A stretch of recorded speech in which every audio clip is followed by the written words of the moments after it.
सबसे पहले बात देहरादून की कर लेते हैं।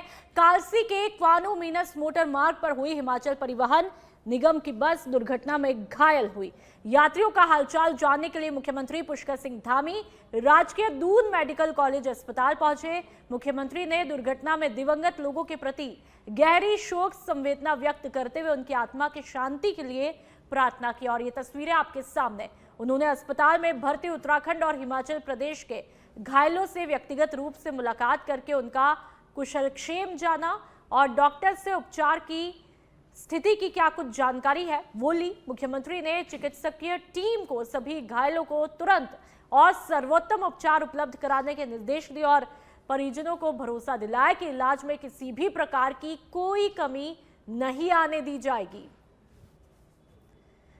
तो उत्तराखंड के मुख्यमंत्री पुष्कर सिंह धामी जो कि बेहद गंभीर होते हुए दिखाई देते हैं इस बस दुर्घटना पर और घायलों का हालचाल जाना, कुशलक्षेम पूछी है और साफ तौर पर डॉक्टर्स को हिदायत भी दी है कि भाई किसी भी तरह की उपचार में कोई कमी नहीं रहनी चाहिए।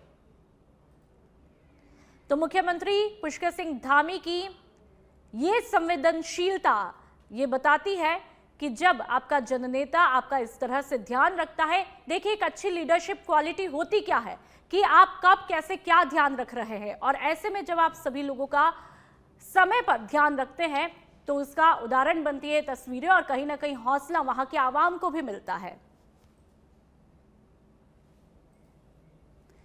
तो लगातार आपको दिखा रहे हैं ये दो फ्रेम उत्तराखंड के मुख्यमंत्री पुष्कर सिंह धामी की जो बस दुर्घटना का जैसे ही पता लगता है तुरंत अस्पताल पहुंचते हैं। वहां पर इन तस्वीरों के माध्यम से देखा और समझा जा सकता है कि किस तरह से तमाम घायलों का हालचाल जानते हुए दिखाई देते हैं। और आप देहरादून की बात कर लेते हैं। भारत और अमेरिका के बीच में हुए ट्रेड डील को लेकर के अलग अलग जगह से कई प्रतिक्रियाएं सामने आ रही है। तो वही ट्रेड डील को लेकर के उत्तराखंड के मुख्यमंत्री पुष्कर सिंह धामी ने भी अपनी बात रखी है, आप खुद सुन लीजिए। भारत और अमेरिका दोनों ही इस समय दुनिया की आर्थिक रूप से बड़ी महाशक्ति है। भारत भी दुनिया की चौथी बड़ी अर्थव्यवस्था है और अमेरिका भी है।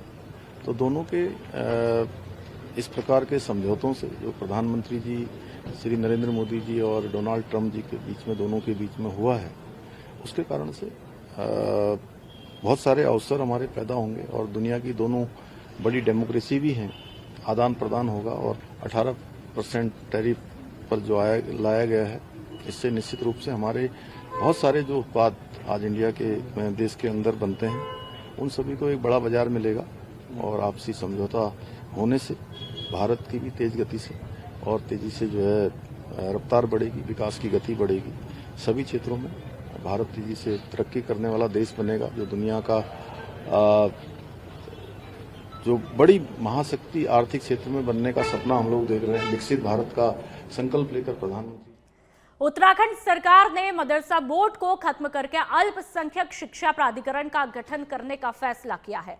मुख्यमंत्री पुष्कर सिंह धामी ने बताया कि यह प्राधिकरण तय करेगा कि अल्पसंख्यक बच्चों को कैसी शिक्षा दी जाएगी और सिलेबस क्या कुछ रहेगा, जबकि सभी अल्पसंख्यक शिक्षण संस्थाओं को अब उत्तराखंड शिक्षा बोर्ड से मान्यता लेना बेहद अनिवार्य होगा।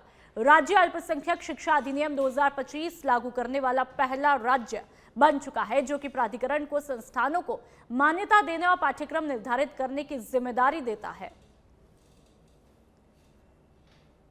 तो ये तस्वीरें आप देख लीजिए। अब प्राधिकरण तय करेगा, शिक्षा और सिलेबस दोनों को तय करेगा। सभी अल्पसंख्यक संस्थानों को बोर्ड से मान्यता लेना बेहद जरूरी हो जाएगा। उत्तराखंड ने मदरसा बोर्ड को खत्म कर दिया है, एक बड़ा फैसला किया गया है और अल्पसंख्यक शिक्षा प्राधिकरण का गठन किया गया है। अब प्राधिकरण ही तय करेगा कि शिक्षा और सिलेबस का क्या कुछ स्ट्रक्चर रहने वाला है। तो एक बड़ा और महत्वपूर्ण फैसला यहां पर देखा जा रहा है, मदरसा बोर्ड को खत्म करने का।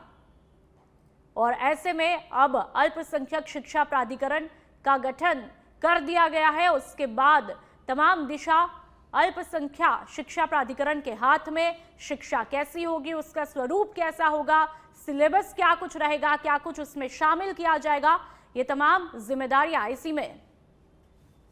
के साथ अल्पसंख्यक शिक्षा में सुधार का विधेयक हमने अगस्त माह 2025 में विधानसभा में प्रस्तुत किया था। वो पारित होने के बाद उसके पीछे हेतु था कि सभी को एक समान शिक्षा मिले, सबको शिक्षा का अधिकार मिले।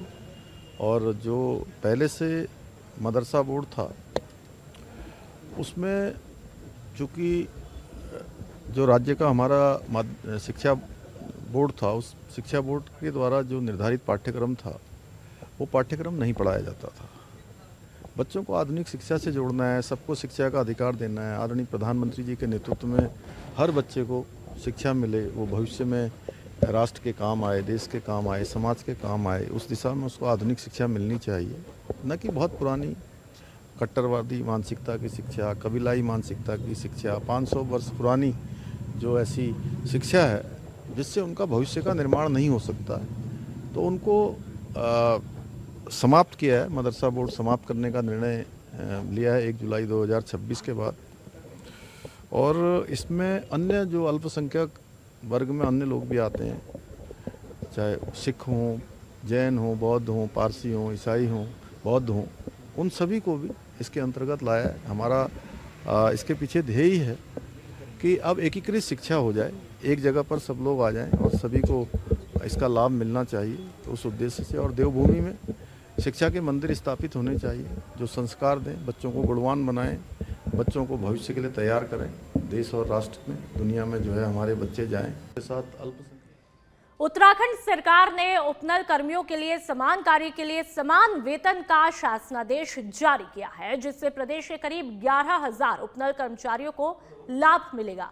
मुख्यमंत्री पुष्कर सिंह धामी ने कहा कि ये लंबे समय से चली आ रही मांग पूरी की गई है और समान वेतन देना उनकी सरकार की प्राथमिकता है। तो समान वेतन देने के अधिकार की बात यहां पर खुद उत्तराखंड के मुख्यमंत्री पुष्कर सिंह धामी करते हुए दिखाई देते हैं। आप खुद सुन लीजिए।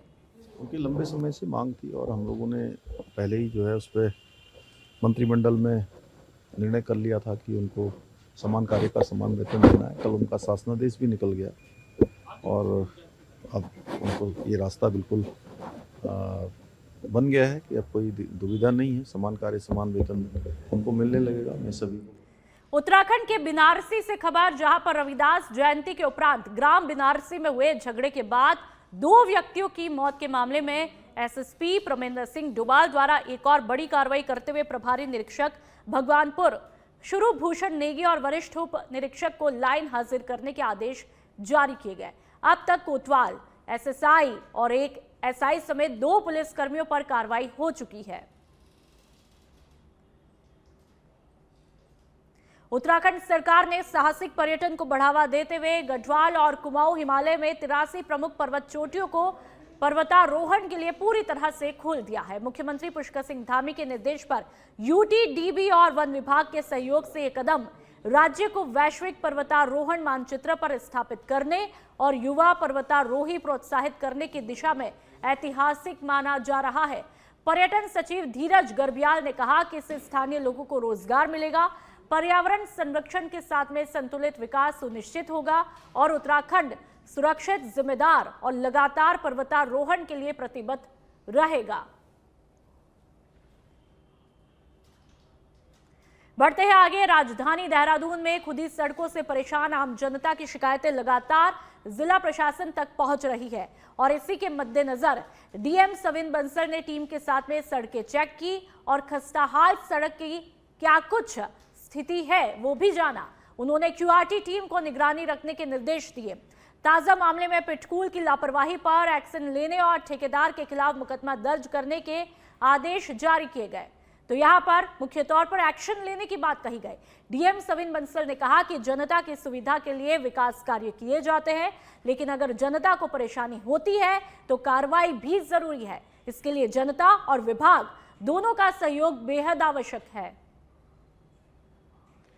रुद्रप्रयाग के छिनका ककोड़ा खाल क्षेत्र में गुलदार 5 साल के बच्चे को उठा ले गया। सूचना मिलते ही जिला प्रशासन ने तुरंत कार्रवाई करते हुए एसडीआरएफ, डीडीआरएफ, पुलिस, जिला प्रशासन और वन विभाग की टीमों को मौके पर भेजा।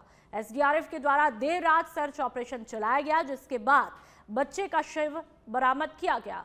घटना की जानकारी मिलते ही एसडीएम रुद्रप्रयाग सोहन सिंह सैनी 5 सहायक कर्मियों के साथ घटना स्थल पर पहुंचे। वहीं एसडीओ रुद्रप्रयाग देवेंद्र पंडेर के नेतृत्व में कुल 20 कर्मियों की अलग अलग टीमों ने खोजबीन अभियान चलाया। डीडीआरएफ के 9 जवान अलग अलग उपकरणों के साथ में सर्च अभियान में जुटे रहे। एहतियात के तौर पर जिला अधिकारी ने आसपास के स्कूलों में अवकाश घोषित किया है। तो सर्च ऑपरेशन में बच्चे के शव को बरामद कर लिया गया। ये तस्वीरें आप खुद देख लीजिए। सिंधवाणी गांव में एक सूचना मिली थी कि संभवतः बाघ जो लेपर्ड है उसके द्वारा एक बच्चे को जो है उठा लिया गया है। तो तत्काल यहाँ मौके पे हमारी सारी टीमें पहुँची हैं, जिसमें फॉरेस्ट विभाग की भी इसमें 3 टीम थी, हमारी डीडीएमओ की 2 टीम है, एसडीआरएफ की टीम है, साथ ही पुलिस है और हमारी रेवेन्यू टीम है। तो सभी ने जो है 6 टीमों ने लगातार जो है सर्च अभियान चलाया है और उसमें सर्च अभियान में जो बच्चे का शव है वो मिल गया है। तो इसमें अब जो अग्रिम कार्रवाई सितारगंज में लगने वाले तहसील दिवस पर सीडीओ दिवेश सासनी ने आमजन की समस्याएं सुनी और मौके पर 25 मामलों का समाधान भी किया। कुल लगभग 40 समस्याएं सुनने के बाद बाकी को संबंधित विभागों को आदेशित किया। तहसील दिवस में मुख्य रूप से डॉक्टर जगदेव सिंह और बीजेपी नेता अनिरुद्ध राय ने किसानों से जुड़ी समस्या और नगर के तिरंगा चौक पर लगने वाले जाम को उजागर किया। सीडीओ ने अधिकारियों के साथ में तिरंगा चौक और जेल कैंप रोड पर बंद पड़े पुस्तकालय का निरीक्षण भी किया। नगरवासियों ने तिरंगा चौक के रोड डिवाइडर की गोलाई कम करने की मांग की, जिसे अधिकारियों ने एनएचआई टीम को अवगत कराते हुए निरीक्षण के बाद कार्रवाई का आश्वासन दिया। हमें कहा गया कि सूखी बुआई कीजिए। सूखी बुआई में हमने टोटल यहाँ के उद्यम सिंह नगर, पतरामपुर से लेकर खटीमा तक के किसानों ने बारीक धान बोया। जब धान मार्केट में आ गया तो यहाँ के टोटल राइस मिल पतरामपुर से लेकर खटीमा तक के राइस मिल ने कहा कि ये धान जो हम नहीं लेंगे, इसमें पता नहीं आता, ये मोटे में लेंगे। जब मोटे में धान आ गया तो अब हमने एक दिन ये गोदाम पे हम गए, देख रहे हैं कि वहाँ टोटल धान लाट जो उतर रही सुपर फाइन के नाम पर उतर रही है। हमारा ये कहना है कि सही इसकी एसआईटी गठित की जाए, जिससे कि जो धान हमसे मोटे में लिया गया है और उसको सुपर फाइन बनाकर उसका चावल सुपर फाइन के नाम पर उसके चावल को जो गोदामों में भरा जा रहा है, इसकी जांच हो, अपराधियों को जेल में डाला जाए। क्योंकि उस टाइम जब हम बार बार कह रहे थे तो हमारी नहीं सुनी गई थी, बोले नहीं हम इसको नहीं लेते। जब नहीं लिया तो भाई अब चावल गवर्नमेंट को सुपर फाइन के नाम पर क्यों आप दे रहे हैं? और इसको ये जो आरएफसी है हल्द्वानी। और चलिए बात देहरादून की। उत्तराखंड में जुलाई 2026 से मदरसा बोर्ड का अस्तित्व खत्म हो जाएगा। नई व्यवस्था के तहत उत्तराखंड राज्य अल्पसंख्यक शिक्षा प्राधिकरण का गठन किया गया है। इसकी अधिसूचना भी जारी की है। सीएम पुष्कर सिंह धामी ने पिछले विधानसभा सेशन में मदरसा बोर्ड खत्म करने की घोषणा की थी। सीएम धामी ने इस साल जुलाई से सभी अल्पसंख्यक संस्थाओं को उत्तराखंड राज्य अल्पसंख्यक शिक्षा प्राधिकरण के अम्ब्रेला के नीचे लाने और उनकी मान्यता उत्तराखंड शिक्षा बोर्ड से किए जाने की बात कही थी। सीएम धामी के निर्देश के बाद बोर्ड में प्रोफेसर और विद्वानों को मनोनीत किया गया है, जो कि अल्पसंख्यक विद्यार्थियों के लिए शैक्षिक पाठ्यक्रम निर्धारित करेगी। इसमें सभी अल्पसंख्यक समुदाय के शिक्षाविदों को सम्मिलित किया है। मदरसा बोर्ड को भंग किए जाने के इस फैसले का स्वागत करते हुए मदरसा बोर्ड के अध्यक्ष मुफ्ती शमून कासमी ने मुख्यमंत्री पुष्कर सिंह धामी का आभार जताया है। उन्होंने कहा, अल्पसंख्यक प्राधिकरण की स्थापना एक ऐतिहासिक कदम है और अल्पसंख्यक शिक्षा के क्षेत्र में एक मील का पत्थर साबित होगा। मैं राज्य के अपने लोकप्रिय, अति न्यायप्रिय मुख्यमंत्री श्री पुष्कर सिंह धामी जी को बधाई और आभार व्यक्त करता हूं कि उन्होंने आज अल्पसंख्यक शैक्षिक प्राधिकरण का ऐलान किया और तमाम जो चेयरमैन और उसके मेंबर्स हैं उन्हें भी मैं दिल की गहराइयों से मुबारकबाद पेश करता हूं और आशा करता हूं कि सरकार ने जो ये कदम उठाया है इससे तमाम अल्पसंख्यक समाज के जो बच्चे हैं उन्हें गुणवत्तापूर्ण एजुकेशन मिलेगी और मदरसों में पढ़ने वाले बच्चों का भी फ्यूचर अच्छा होगा वो कल माननीय मुख्यमंत्री श्री पुष्कर सिंह धामी जी, उनका जो विजन है कि ये बच्चे इंजीनियर बने, डॉक्टर बने, आईएएस और आईपीएस बने, मैं ये समझता हूँ इस मौके पर कि आदरणीय प्रधानमंत्री श्री नरेंद्र मोदी जी का भी वो सपना साकार होगा कि माइनॉरिटी के एक हाथ में कंप्यूटर और दूसरे हाथ में उनकी धार्मिक पुस्तकें होंगी। मैं आभार व्यक्त करता हूं और आशा करता हूं कि उत्तराखंड राज्य इसी तरह से आगे बढ़ेगा जैसे माननीय मुख्यमंत्री श्री पुष्कर सिंह धामी जी का विजन है। उत्तराखंड पुलिस मुख्यालय उत्तराखंड में डीजीपी दीपम सेठ की अध्यक्षता में हाई लेवल अपराध और कानून व्यवस्था समीक्षा बैठक रखी गई। बैठक में गढ़वाल और कुमाऊं रेंज प्रभारी, एसटीएफ के वरिष्ठ पुलिस अधिकारी और सभी जनपदों के पुलिस अधीक्षक शामिल हुए। बैठक में हालिया गंभीर आपराधिक घटनाओं, जन शिकायतों और कानून व्यवस्था की स्थिति का विस्तृत आकलन भी किया गया। डीजीपी ने महिला हत्याकांड, गोलीबारी और अन्य लापरवाही के मामलों में संबंधित पुलिस कर्मियों को तत्काल निलंबित करने के आदेश दिए और एसपी क्राइम को जांच सौंपी। लैंड फ्रॉड मामले में एक क्षेत्राधिकारी स्तर पर समयबद्ध और पारदर्शी जांच के निर्देश दिए। तो वहीं सिविल मामले में हस्तक्षेप करने वाले पुलिस कर्मियों के खिलाफ कठोर कार्रवाई सुनिश्चित करने को कहा गया। तो ये तस्वीरें आप देख लीजिए हाई लेवल समीक्षा बैठक की। तमाम पुलिस अधिकारी इस बैठक के अंतर्गत दिखाई देते हैं। गंभीर तरीके से चर्चा हो जाती है।